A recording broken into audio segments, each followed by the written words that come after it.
Hello, everybody, and welcome to Dream Again, which is finally saying yes to all that is inside of you. So for the past few weeks, we've made some pretty life-changing moves, okay? So week 1, we made the decision to start walking out our dreams. Week 2, we made the decision to believe that they have a right to come to pass. And then week 3, we gave ourselves permission to say yes to working toward them. But with all those commitments, I know that there are still some of you that are saying, okay, Tishonna, I'm so excited about this thing. I'm ready to walk this thing out, but I still have absolutely no clue what my dreams are. I don't know what my purpose is. And honestly, that is a legit question. And I think it's very difficult for people to define it. I do believe that most of us reach a point in our lives when we say to ourselves, okay, there has got to be more to life than this. I want to be intentional about my quality of life. I want to be intentional about how I impact others, and that's when purpose really starts to come to mind. So to alleviate all the pressure, first and foremost, when you think about your purpose, all you are to accomplish and pursue is not going to fall into your lap in a day. So do not put that pressure on yourself. You will not get the full picture all in a moment's time. But there are ways that have helped me to identify my purpose and what I'm to fulfill on this earth a little bit by a little bit. And I believe that I can help you. So I try to come up with a really creative way to help you remember how you can pinpoint what your purpose is. So I use the body parts associated with our 5 senses for a quick reference, okay? So just bear with me, I know that sounds a little crazy. So the first thing are your hands, which obviously is used for your sense of touch. So hands represent what you do. There is at least one thing that you do naturally that you do very, very well with very little effort. It's something others may find difficult, but for you, it's very easy. You're very comfortable, you're in your element. So let's just say, for instance, you're very detail-oriented. Now, others see the broad picture while you focus on how the broad picture can be accomplished through all the little details. Or, for instance, maybe you're a wonderful person that loves animals, and it takes time a lot of times for animals to adapt to most humans, but they automatically feel very comfortable with you. Some of you may see, or some people may see black and white. They're very and or this is that type person, but you see color. You are naturally creative and you use your imagination to create new opportunities. You use your imagination to create different approaches. So those are just a few examples because your gifts will definitely be used in achieving your dreams. So the second thing are your ears. Your ears represent listening. You have to take the time to listen to what others are constantly saying about your strengths. So maybe you consistently hear, man, you are so artistic. I don't know how you're able to move your body like that. You should think about dancing. Or you might hear, kids just love you. Have you ever thought about working with them? Or you might hear, you are such a great listener. I feel so good after I talk to you. Maybe you should consider counseling. Or I've heard this before, but I've used this before with some people. Wow, it makes so much sense now that you explained it. If you hear that, maybe you should start going into the direction of being a teacher.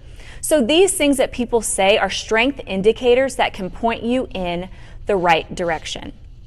The third thing are your eyes, and your eyes represent what you witness. So what do you witness regularly that brings you delight or that burdens you? For example, does it burden you when animals are abused? Do you delight in being outdoors? Maybe part of your purpose is to join a volunteer group to help rescue animals. And I don't know why I keep using animals as an example, but it's for somebody. Does it burden you to hear of human trafficking? Does it delight you to work with groups of people to accomplish a goal? Well, maybe you're the one to lead an organization to help those victims. Or maybe it burdens you to see children partake in unhealthy eating habits. Does it delight you to garden or to landscape? Well, maybe you're supposed to grow a local garden where families can grab all the healthy foods that they want for free. So those are just some examples again, but what delights you and or what burdens you is at the core of your purpose. Now, the fourth thing is your mouth. And your mouth represents the story that you personally tell. Because we each have something that we've overcome. We each have obstacles that we've gone through. And through those obstacles, there are lessons learned, there's growth, there's maturity. Use your story of, for instance, overcoming sexual abuse to help others. Use your story of overcoming stress to help others. Use your story of persevering to help others that want to give up. Your story is the founding message that your purpose is built upon and will be used to inspire others. Now, this is a little weird one, but stick with me because it all relates, is your nose. And your nose represents memories. Now, I know, once again, that's a little weird to associate the two, but it's a scientific fact that your sense of smell can jog several memories deep within your subconscious. Yes, it is very true. And I feel very smart for saying that. But when you go through memory lane, are there moments that continually happen? Or are there moments that had a profound impact on your life? Maybe those moments are trying to tell you something. So for example, since I was in 6th grade, I had been in leadership positions. And with several of those positions, I never really felt qualified. I felt like someone else was supposed to be in my seat. But finally, I allowed those events to speak to me. And it was God reminding me that I was indeed qualified and born to be a leader. And I then knew that part of my purpose was to lead, it was to initiate, it was to help people know that they are qualified too. So those are the 5 things. So I want to just give you an example so that you can kind of bring this thing full circle. So I'm going to give you a story about a woman by the name of Wendy. And Wendy was in high school and she had an awesome gift of storytelling. So the way that she could captivate an audience and relate it to life lessons was so compelling that people would often tell her, you should really take this storytelling on the road. Like really, you should take this to other people and use it. So sometimes while she was in high school during the evening, as she was writing all of her stories and jotting all of them down, she would often hear people from the apartment next to her crying because their mother had neglected them and would leave them for hours. So there would be kids that were crying. And this really burdened her. So as she became an adult, Wendy started an after-school program for children whose parents worked late into the evening. And when she did that, she would share her phenomenal stories to teach life lessons to those children. And she was also able to talk about how her gift of storytelling was her saving grace because she stuttered when she was younger. So telling those stories helped her to improve her speech.